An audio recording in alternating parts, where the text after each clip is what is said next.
Yeah, it's true. Halloween and all things associated with it are entirely forbidden in my hometown. Now, before you go chunking pumpkin spice lattes at me and typing hocus pocus quotes in all caps, hear me out. There is a very good reason for this.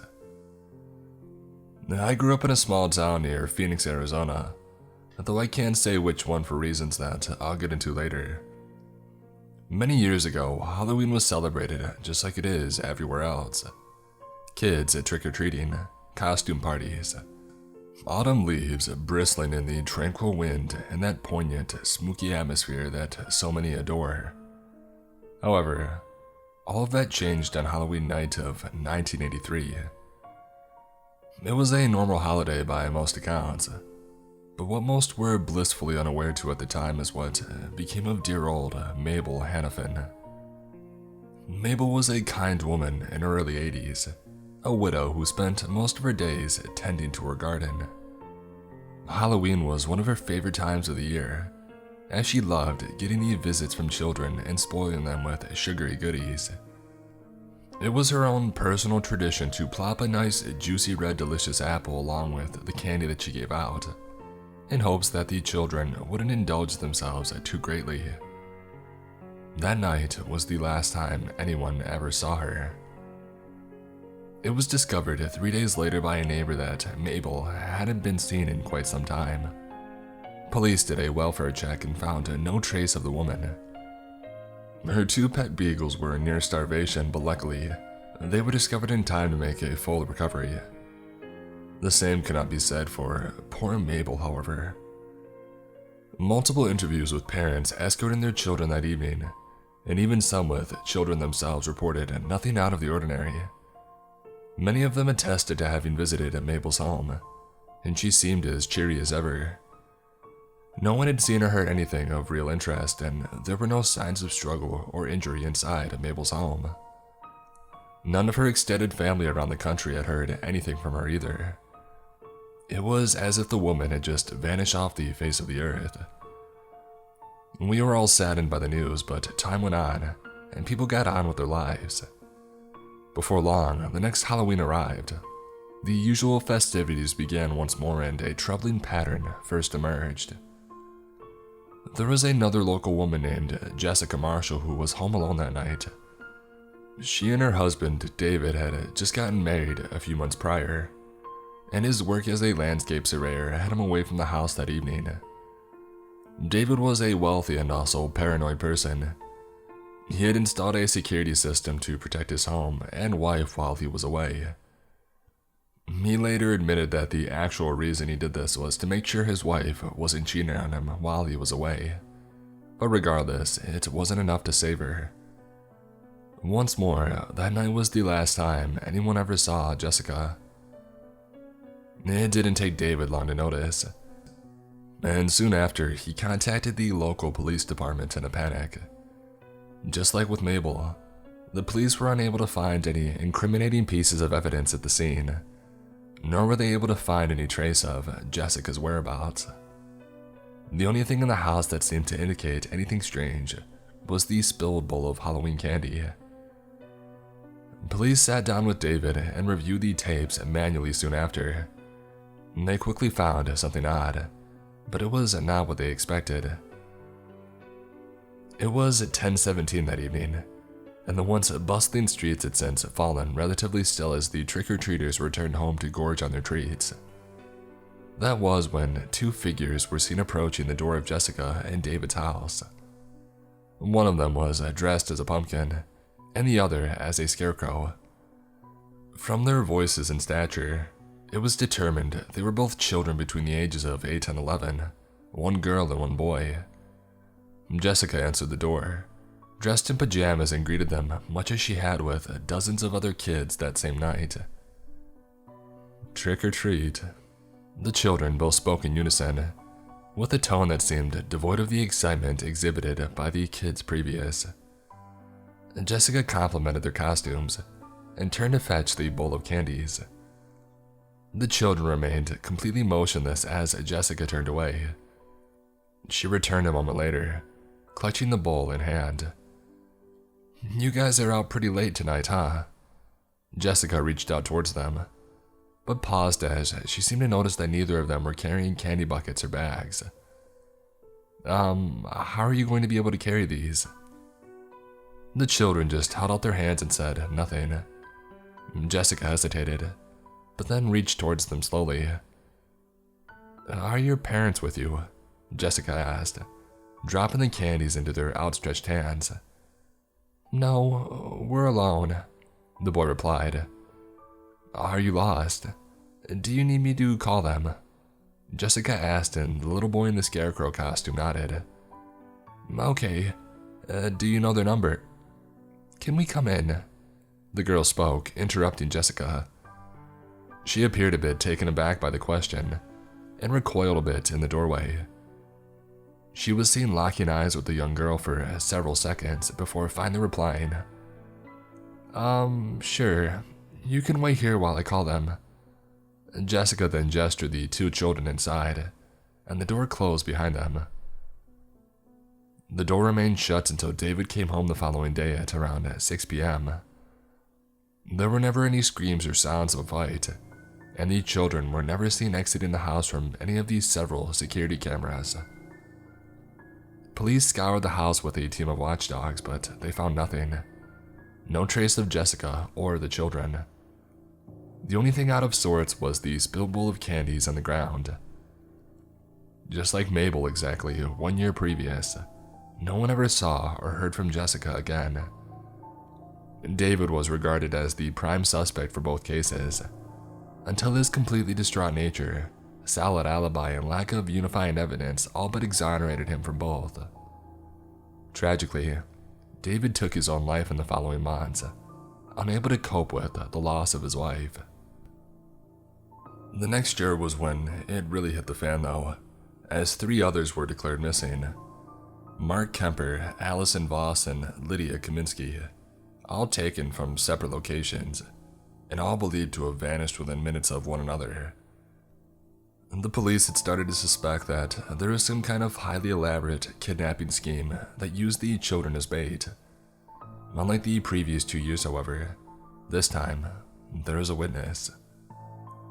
Kelsey Bergman was at first incredibly reluctant to come forward, but reassurance from her parents and police desperation prodded her into an interview.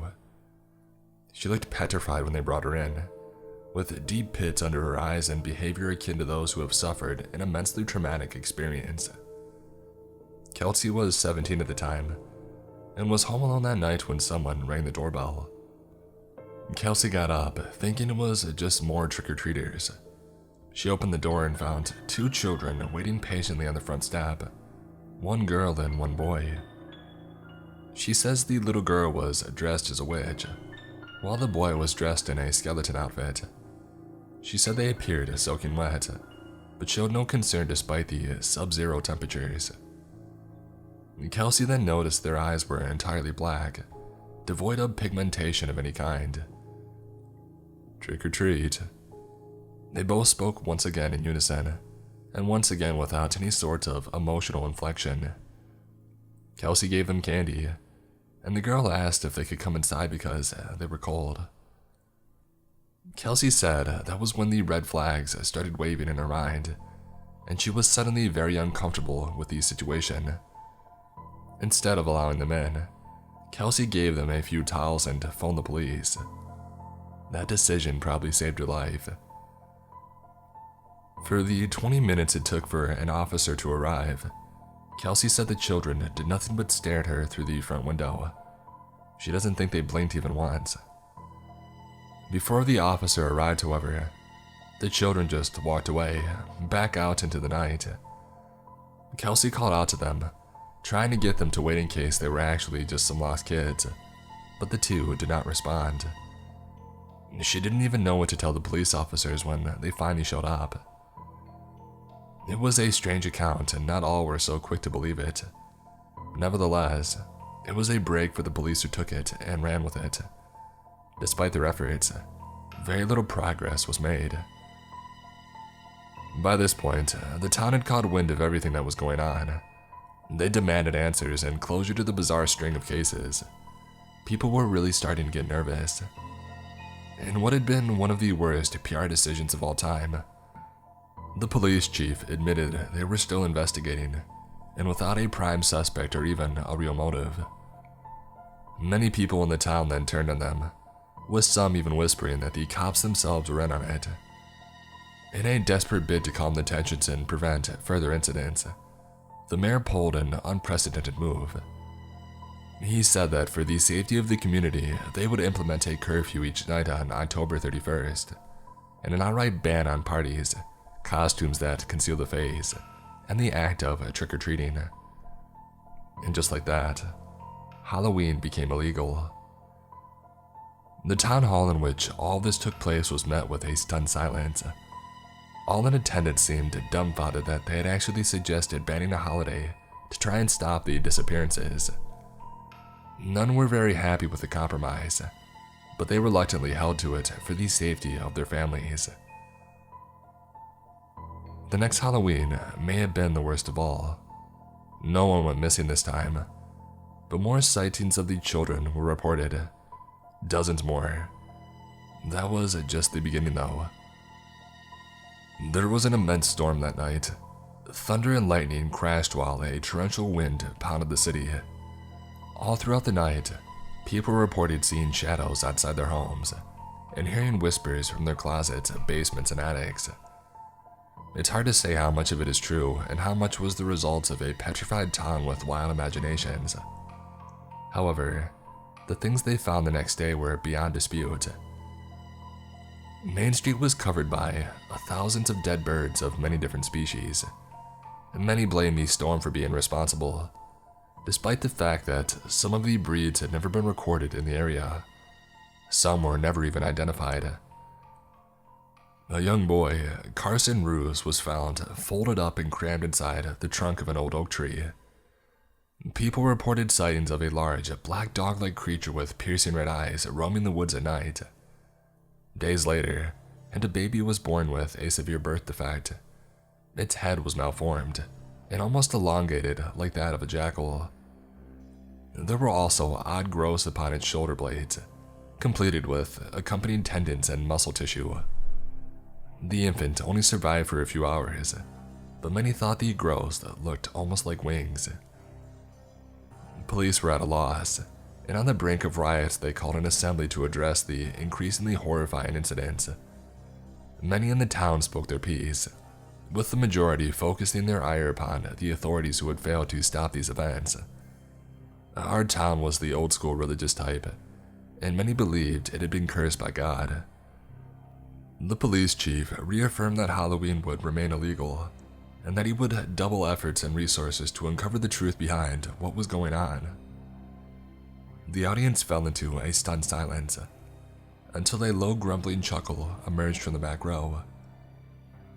"That won't stop it," the voice of a man called out. All in attendance turned back to see him rise to his feet amidst the crowd. He was a tall man, slender with fierce black eyebrows and a slight grin that seemed to be perpetually stapled to his face. "And who are you?" one of the council members asked, speaking the question that all had on their minds. The tall man smirked and introduced himself as Atticus Stone. He claimed he was a soothsayer, and he had been guided by dreams to help the town in their time of crisis.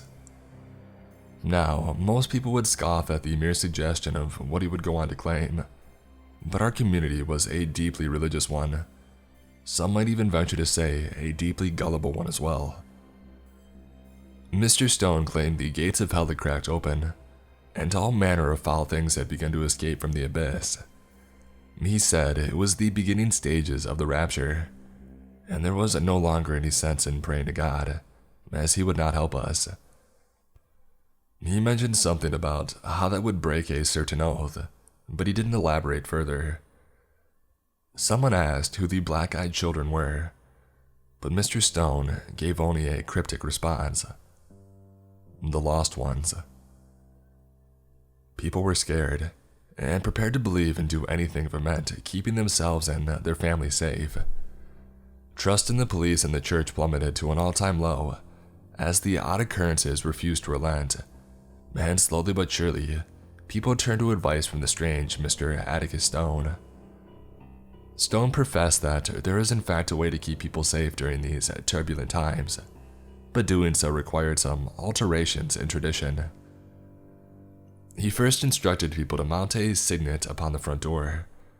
It was some odd, hieroglyphic-looking crest or coat of arms, with two identical symbols in the center that looked like mere number 3s. If the two 3s were pushed inward, they would form an 8, and perhaps an inverted infinity symbol. I didn't know at the time if that was important, but before long, I began to see the symbol hanging on the doors of many houses in the town. Some saw this action as witchcraft, but Stone countered their accusations. He said it was not demons that we would pray to for protection, but instead an angel of the rapture. He explained that this particular angel held a great deal of power and was feared by all things wretched and devious. He gave it no direct name, and referred to it only as the Lurker in Red. Stone then spoke of a new holiday that was to be conducted every year in October. Most people in town now called it Hell Month, but Stone had a different name for it, Matona Patrumus. And no, that's not a Harry Potter spell, I already checked.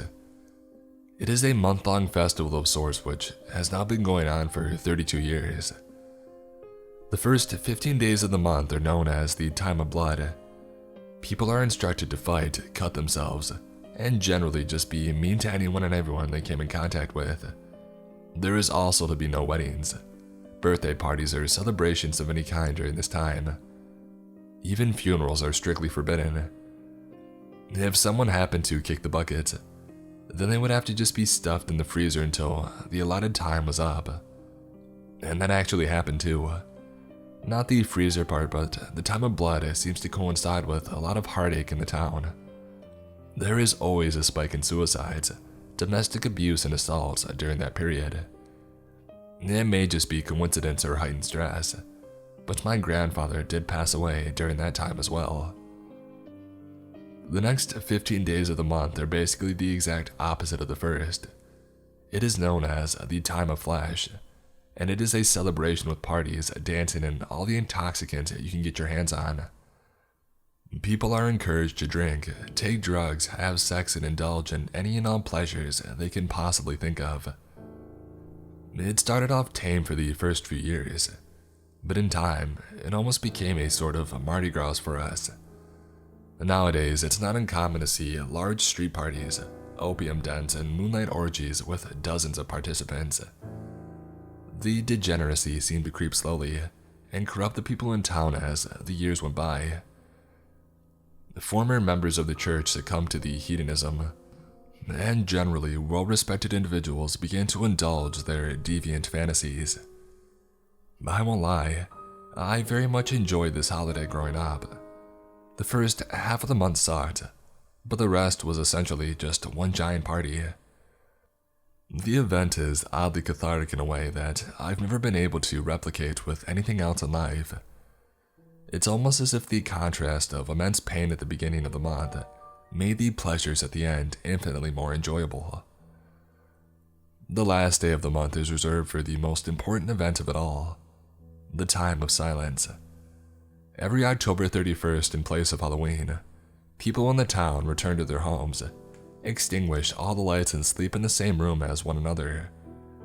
No one is to step foot outside the house between the hours of 10 p.m. and 4 a.m. for any purpose whatsoever. Those who have defied this rule have yet to be seen ever again. I remember those nights most vividly of all, not only because I was finally sober after a 2-week-long bender, but because of the sounds. It turns out the Time of Silence didn't always live up to its namesake. Sure, it was quiet most of the night, dead silence as a matter of fact. But every now and then, you would hear an agonized scream in the distance, or animalistic snarls outside. God only knows what truly was happening on those nights, but honestly, I hope I never find out. The day we started listening to Atticus Stone was the day God truly abandoned our town. My father told me that once before he passed. He never wanted to talk about the tradition, but that night he was drunk enough to not restrict his tongue. I now wish I would have talked to him about it more. Stone made all of these citizens swear themselves to secrecy, and vowed to hunt down anyone who spilled his secrets to the outside world. It doesn't exactly bode well for me, but I've lived my life in fear of him and what he brought to our town.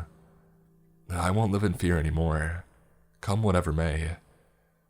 For these reasons, I'm guessing none of you have ever heard of this strange tradition. Apparently Stone and his minions are pretty good at keeping secrets regarding what they're up to, but that's only half of it. You see, the weirdest thing about Stone's plan was that it actually seemed to work.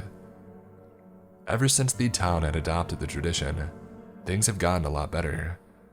No more unexplained disappearances, sightings of obsidian-eyed children or other cryptids. Heck, even the property value has gone up.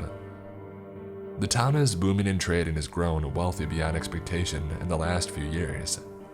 It's almost as if it's all too good to be true, which of course is how I first began thinking that it is.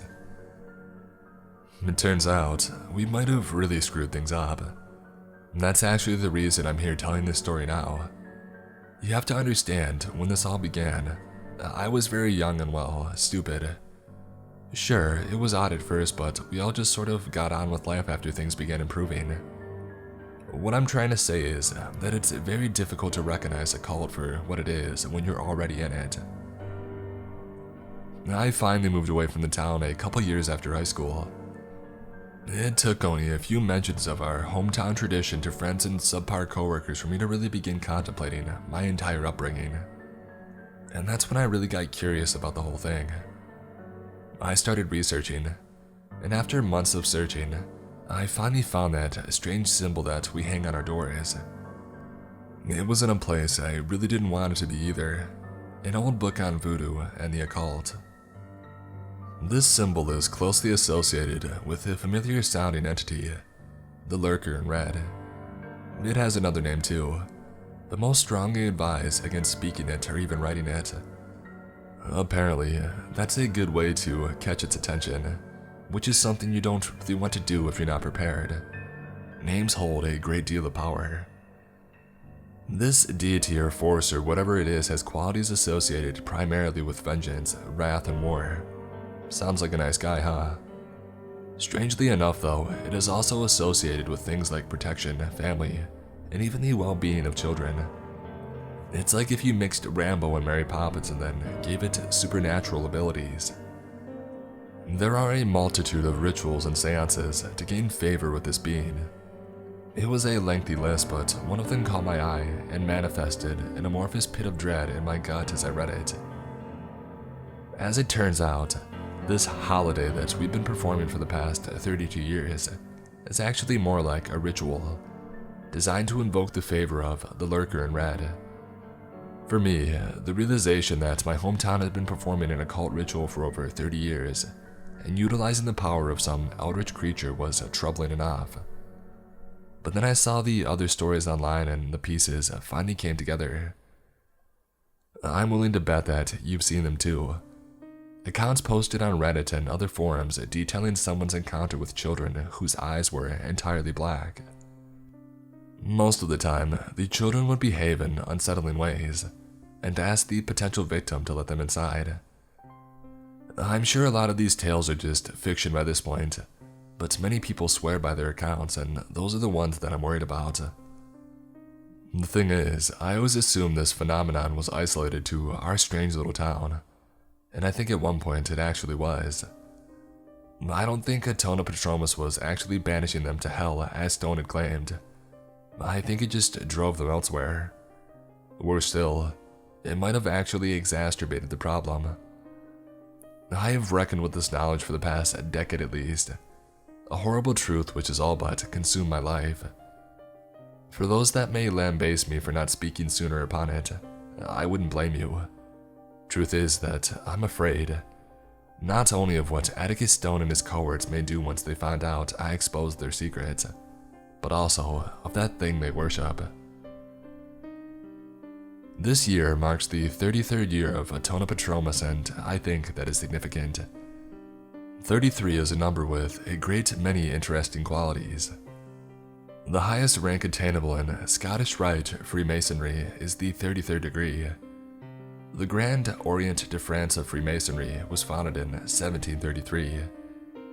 In 1933, Adolf Hitler became Chancellor of Germany, and the United States added the Masonic Great Seal inscribed with the Latin words for New World Order onto the dollar bill. Harry S. Truman, a 33rd degree Freemason, became the 33rd President of the United States and dropped the nuclear bombs upon Hiroshima and Nagasaki, which straddle the 33rd longitudinal parallel. Many interesting locations with paranormal histories also lie along parallel 33, including Jerusalem, Roswell, New Mexico, the Bermuda Triangle, the Pyramids of Giza.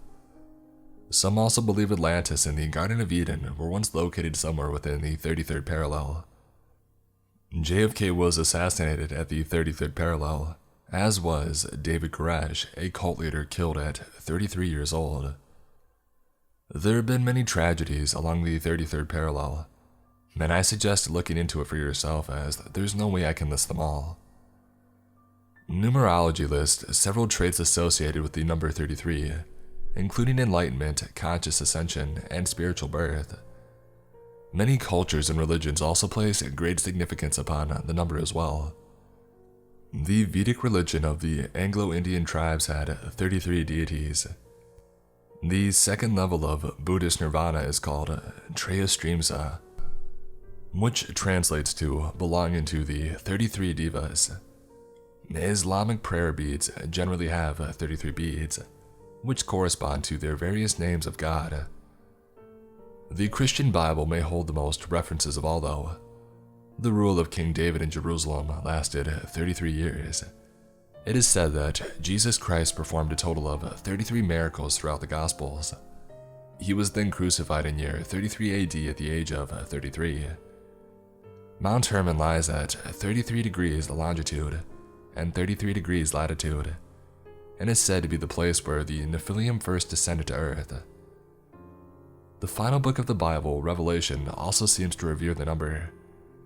333 is half the number of the beast who was said to arise in the era of the rapture. The beast is said to devour 1/3 of the stars in the sky and annihilate 1/3 of all life on Earth, or approximately 33.33%. The beast has many different names, including the Great Dragon, the Lie of Lies, but most interesting for our purposes, the Lurker in red. Now all of this may just be vague coincidence, and I'll be the first to admit that I don't know what it's all supposed to mean. I just find it rather poetic that our town lies near Phoenix, Arizona. A phoenix is a mythical bird creature engulfed by flames, something that would have been depicted as a red spirit who lurks in the skies.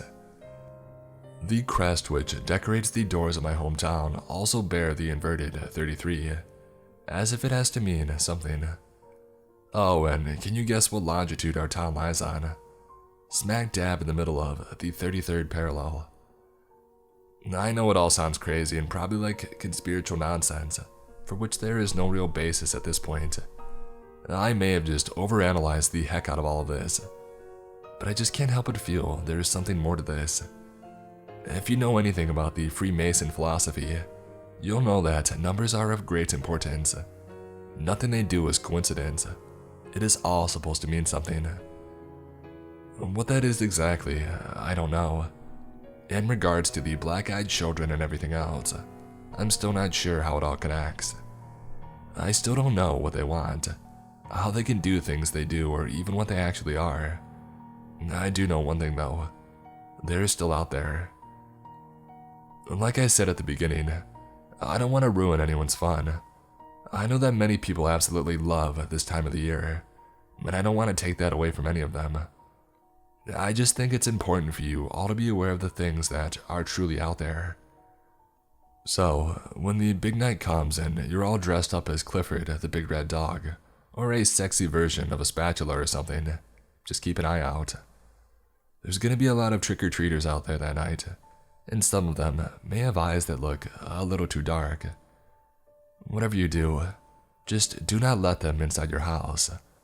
There's no telling how many there are now, or where they've gone, but I've got an odd feeling that we haven't seen the last of them. Stay safe out there.